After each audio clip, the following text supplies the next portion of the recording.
अस्सलाम वालेकुम my dear students, कैसे हैं आप लोग। उम्मीद है आप सब खैरियत से होंगे।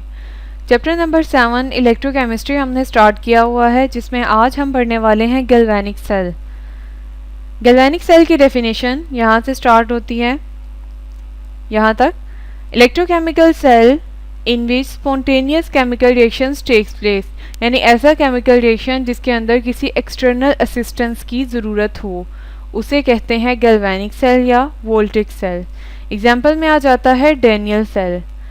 अब हम देखेंगे कि उसको कैसे कंस्ट्रक्ट किया जा सकता है। सबसे पहले गैल्वेनिक सेल के अंदर दो हाफ सेल्स होते हैं जो कि साल्ट ब्रिज से आपस में कनेक्टेड हैं।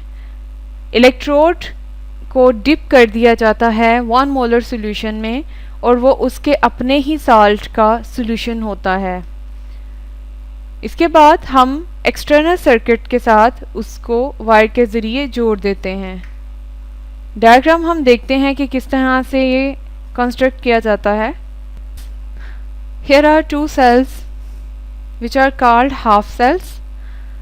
एक में हमने रखा हुआ है जिंक सल्फेट सॉल्यूशन और दूसरे में है कॉपर सल्फेट सॉल्यूशन, और यहाँ पर कैथोड जो है वो कॉपर सल्फेट सॉल्यूशन में डिप किया गया है जो कि कैथोड से ही बना हुआ था, और यहाँ पर जिंक इलेक्ट्रोड है जो कि जिंक सल्फेट सॉल्यूशन में डिप किया गया है।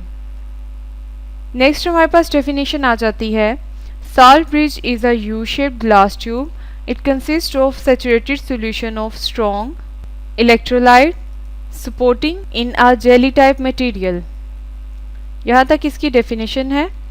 उसके बाद the ends of the U tube are sealed with a porous material like glass wool.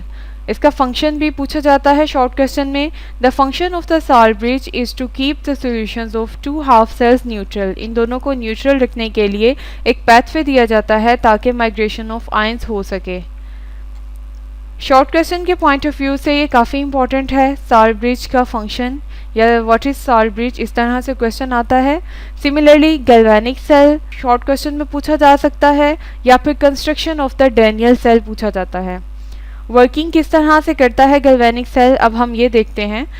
Zinc metal के अंदर टेंडेंसी है कि वो अपने इलेक्ट्रॉन्स ज़्यादा आसानी से दे सकती है as compare to the copper. तो इस वजह से ऑक्सीडेशन होगी जिंक इलेक्ट्रोड पे, और जिंक इलेक्ट्रोड से इलेक्ट्रॉन्स मूव करना शुरू करेंगे कॉपर इलेक्ट्रोड की तरफ। कॉपर इलेक्ट्रोड की तरफ इलेक्ट्रॉन्स जाएंगे।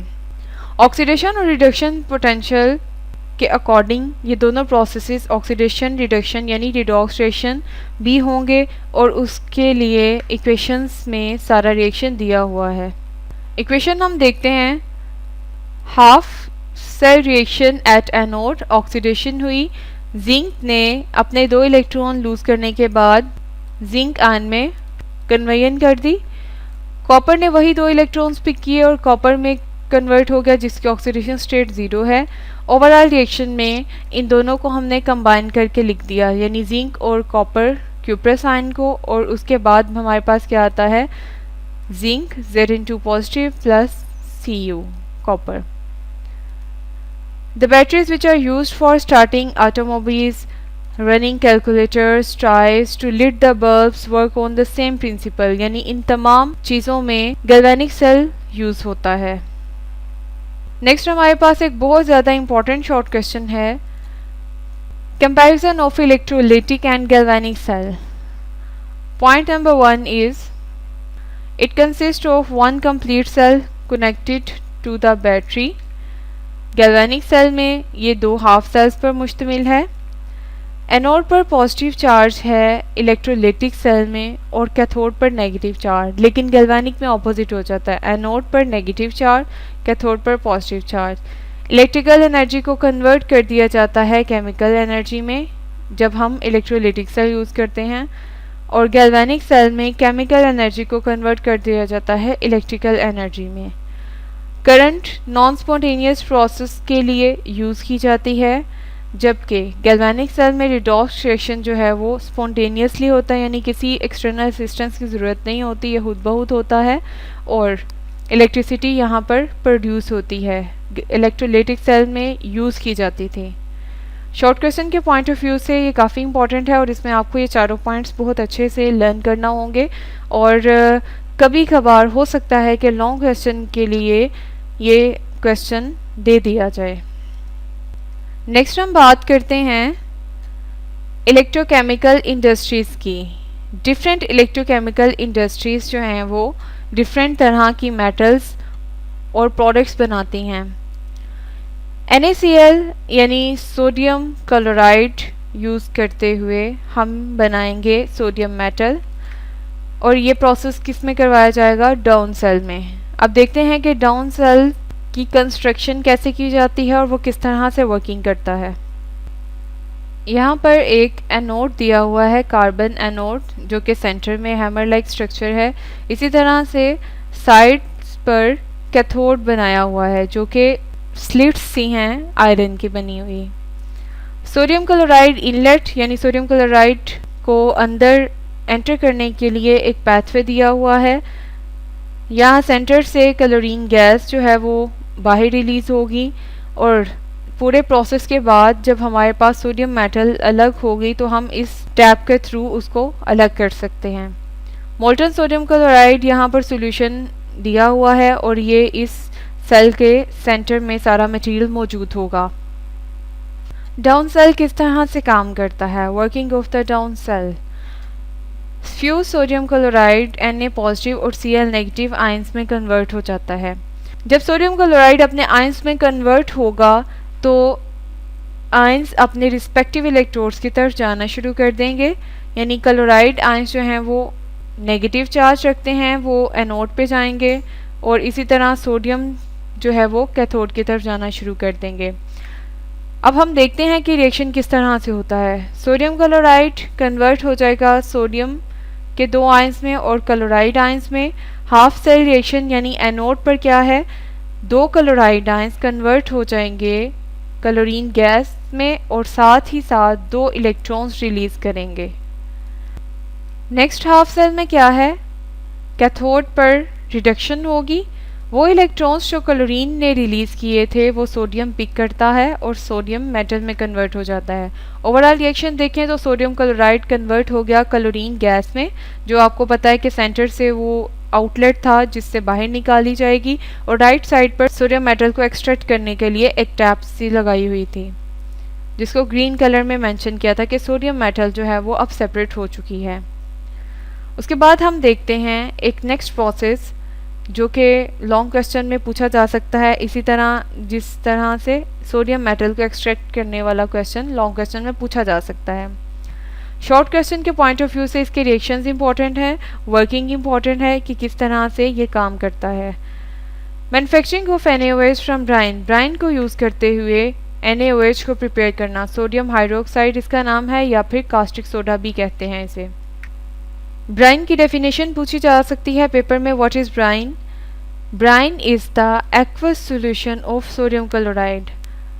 आप इसको थोड़ा सा मॉडिफाई करके लिख सकते हैं, brine is the aqueous solution of sodium chloride. Schematic diagram दिखाई गई है, उसमें बताता है कि इसके अंदर एक स्टील टैंक है, ग्रेफाइट एनोड है, U shape perforated iron cathode है। ब्राइन इलेक्ट्रोलाइट के तौर पर यहाँ पर मौजूद है inside the iron cathode. Diagram में बताया गया है कि ग्रेफाइट एनोड यहाँ पर मौजूद है, परफोरेटेड आयरन कैथोड है, सुराखदार जाली सी है ताकि वो NaOH को नीचे गिरा सके। ब्राइन सॉल्यूशन यहाँ पर फिल कर दिया गया है, उसके साथ ही बाहर की तरफ डायफ्राम भी मौजूद है। हाइड्रोजन गैस के निकालने के लिए एक आउटलेट मौजूद है। इसी तरह से क्लोरीन गैस जब रिलीज होगी तो उसका अलग से एक सुराख दिया गया है। After that when the reactions takes place, sodium hydroxide solution will be collected in the catch basin. The whole structure of the cell is enclosed in a steel tank, and sodium hydroxide will be collected in the dropwise manner. Drop सारे गिरना शुरू हो जाएंगे catch बेसन में, जहाँ पर हम इसको कलेक्ट करके डिफरेंट पर्पसेस के लिए यूज़ कर लेंगे। उसके बाद आ जाती है वर्किंग। वर्किंग किस तरह से है, यहाँ पर कई आयंस दिए हुए हैं, सोडियम है, क्लोराइड है, हाइड्रोजन है और हाइड्रोक्सल। ये अपने रिस्पेक्टिव इलेक्ट्रोड्स की तरफ मूव करना शुरू कर देते हैं और वहाँ पर रिडॉक्स रिएक्शंस होंगे। आयंस अपने रिस्पेक्टिव इलेक्ट्रोड्स की तरफ जा चुके हैं। जब इलेक्ट्रोलिसिस होती है तो क्लोराइड आयंस जो हैं वो एनोड पर जाने के बाद क्लोरीन गैस में कन्वर्ट हो जाएंगे और chlorine gas top of the cell में राइज करना शुरू करेगी। इसी तरह से हाइड्रोजन आयंस जो हैं वो डिस्चार्ज हो जाते हैं कैथोड पे और हाइड्रोजन गैस एस्केप करना शुरू करेगी पाइप से। Brine ionizes to produce ions, वो कन्वर्ट होता है Na पॉजिटिव Cl नेगेटिव में।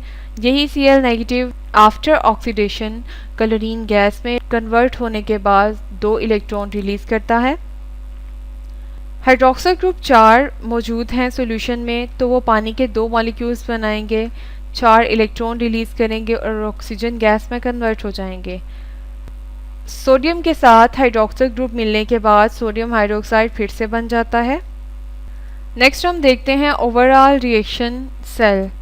NaCl और वाटर मॉलिक्यूल्स कंबाइन करने के बाद हाइड्रोजन और क्लोरीन गैस रिलीज करेंगे और सोडियम हाइड्रोक्साइड यानी कॉस्टिक सोडा बनाएंगे, जो कि हमारी मेन प्रोडक्ट थी। आई होप आपको लेक्चर की अच्छे से समझ आ गई होगी। सभी हाईलाइटेड पॉइंट्स को आप MCQ शॉर्ट क्वेश्चन के पॉइंट ऑफ व्यू से लर्न करेंगे। लॉन्ग क्वेश्चन में भी ये पूछा जा सकता है विद स्कीमेटिक डायग्राम, आप इसको कोट करेंगे। आज के लेक्चर के लिए इतना ही। खुश रहें, खुश रखें, अपना ख्याल रखिएगा, दुआओं में याद रखा करें हमें। अल्लाह हाफिज़।